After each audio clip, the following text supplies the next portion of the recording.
vehicles made in Mexico. Now, most of us know that they're not really a good manufacturing place, but that really depends. You might want to think again, because after this video, you might have better understanding for Mexican vehicles, and so we're going to talk about them in this video. So, first of all, not all of them are that bad, actually, and I'm going to tell you how. So, if it's just a vehicle that's put together in Mexico, and it's not got its engines built in Mexico, or its transmissions built in Mexico, then it's not that bad. So if their engines are made in Mexico, or their transmissions, like Ram, for example, then they would be bad. So yes, Hemis, they're made in Mexico. They're very bad engines. They're not really good, reliable engines. But, so yeah, there's kind of a mix between Mexican vehicles, like Mexican-made vehicles. They're not going to be the best, but they're also not going to be the worst. So you're not wrong, but you're also not right. So, for instance, the Ford Bronco Sport and the Ford Mavericks, they're made in Mexico, but not all of their engines are. Like the 3-cylinder that's in the Ford Bronco Sport and the 2-liter 4-cylinder that's in both the Bronco Sport and the Maverick, they're not made in Mexico, and neither are their transmissions. But the hybrid powertrain that's in the Maverick, the 2.5-liter hybrid, that's made in Mexico. So if you don't want to have to deal with problems, I would just suggest that you just get the turbo 4-cylinder, because it's not going to be that bad. Now, I don't know anything about Volkswagens, but I don't know where their engines are made, but I know that they're made in Mexico, and some of them are made in Germany. But I mean, it is what it is. But then, of course, there's also the Toyota Tacoma. Those are made in Mexico too, but not their engines or the transmissions. So they're still not bad trucks. They're pretty good looking trucks, of course, but they're not really that bad though either, of course. Now I'm going to show you where my vehicle was made and how it's not that bad. So here we go. I'm going to show you guys that right now.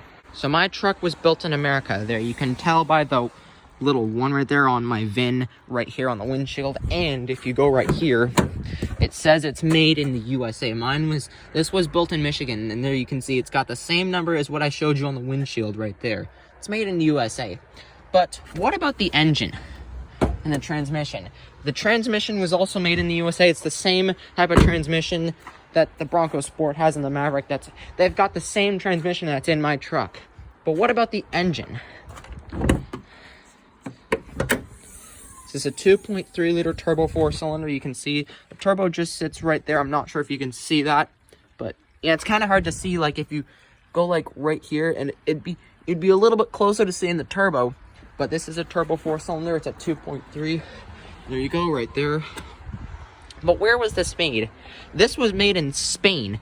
Same with the 2-liter turbo 4-cylinder. So yes, the Bronco Sport and the Maverick, they're gonna have engines built in Spain, but not the hybrid powertrain in the Maverick. Those are made in Mexico, not really the best, but you know, it is what it is. But what about the 3-cylinder, the 1.5-liter turbo 3-cylinder? Those are made somewhere in Romania. That's not in Mexico, so I don't know how bad that is, but I mean, it is what it is. Like, you know, it's not that bad. Now, with the other hand, GM actually also has a plant down in Mexico too. I don't know where it is, but they do have a plant somewhere down in Mexico. I mean, some of the Equinoxes are made in Mexico, but of course, not the powertrains. The 1.5-liter 4-cylinder turbo engines, they're not made in Mexico. And same thing with the 6-speed transmissions. They're not manuals, but they're just automatics or 6 speeds. They're not made in Mexico either, so they're of course still pretty good cars. Now with VINs, like this truck was made in Michigan, but what about our Bolt? We're gonna find out right now.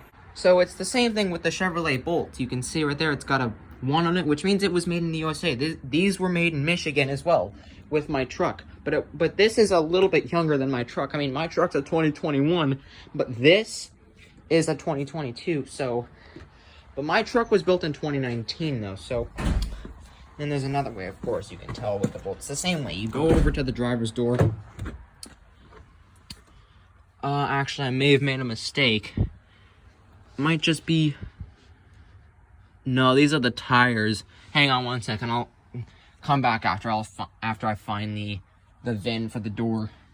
Ah, look what I just found. This little sticker right here even represents where it came from. See, it says Michigan right there. Lake Orland in Michigan. So yeah, but the actual motor itself inside the Bolt EUV, if we go ahead and pop it open, I'll show you what it looks like. It won't really say, but the motor was made down in South Korea.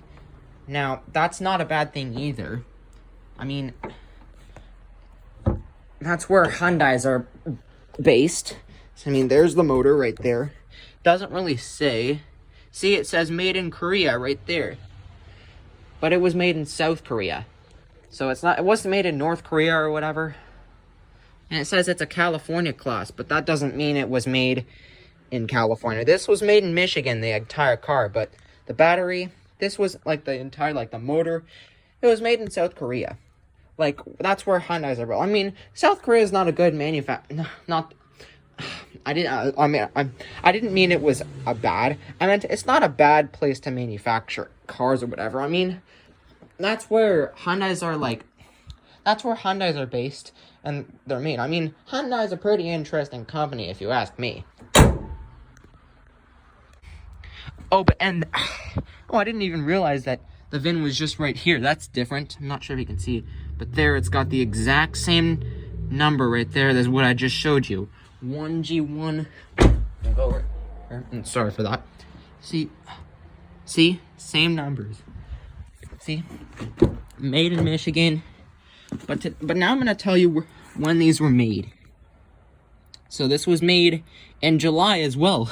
This thing was also made in July, but this is a 2022. Right? This is a 2022 model here. But now the thing is, with my truck, I mean, if I pull out my keys and I show you, it might be hard to believe, but if I pull this out right here, see, it says year, it's a 2019. That's the year model of when this was built. That's the year of when this was built. It's not the actual model year. And I can even go right here and I can show you, just like I showed you with the Bolt. You can see right here the date. It was made in July. These were both made in July. But this was built in 2019. But that's just the year that when it was made. This isn't the actual model year, coincidentally. Have you ever seen a truck or a vehicle that was made in 2019, but it's actually a 2021? Let me know in the comments, guys. And this could be one of them, guys. If you have ever seen this truck in person, or if you just know me in person, have ever seen me, congratulations to you. Now, I don't know where the plants are for the GM plant for Mexico and Ford, but I know where the plant is for Toyota down in Mexico. It's somewhere down in Baja, California. And that's not U.S. California like the California in the States. That's a state in Mexico. They're made in Mexico. It's not the same thing. It's not the same place. Baja California is in Mexico. Regular California, that's in U.S. California, U.S. Baja California, Mexico. I mean, it's not the same place, obviously. They're made in Mexico, but that doesn't make them not bad. I mean, the Tacomas, they might be made in Mexico, but they're not. Their engines, they're not made in Mexico. And same with the transmissions. They still don't have that much problems. Not that bad. Now, why do they put them there? I mean, yes, of course, it's cheaper to make them there, but that doesn't mean that they're always going to be good. Now, I mean, there's two different stories with Mexican-made vehicles. I mean, if you could agree more, I mean, yeah. Now, if you guys are now interested in looking into more of these things, let me know if I convinced you about something like this. And, yeah, go ahead and put a comment down there and let me know if that made you better understand how Mexican vehicles are made. And with two different stories with Mexican-made vehicles, they're not always going to be the best. If their engines are made in Mexico and their transmissions or whatever, then they're most likely going to be bad. They could self-destroy, they could destroy your ECU on your vehicle if you purchase a vehicle that's made in Mexico, or with an engine made in Mexico, like Dodge or Ram, for example. Their ECUs might just destroy themselves while you're driving down the road. I mean, yeah, it is what it is, right? I mean, yeah. Either way, let me know in the comments if this made you better understand vehicles that are made in Mexico. And yeah, go ahead and give a comment down there. And yeah, we'll see you guys in the next video. Talk to you guys later. Have a good one, guys.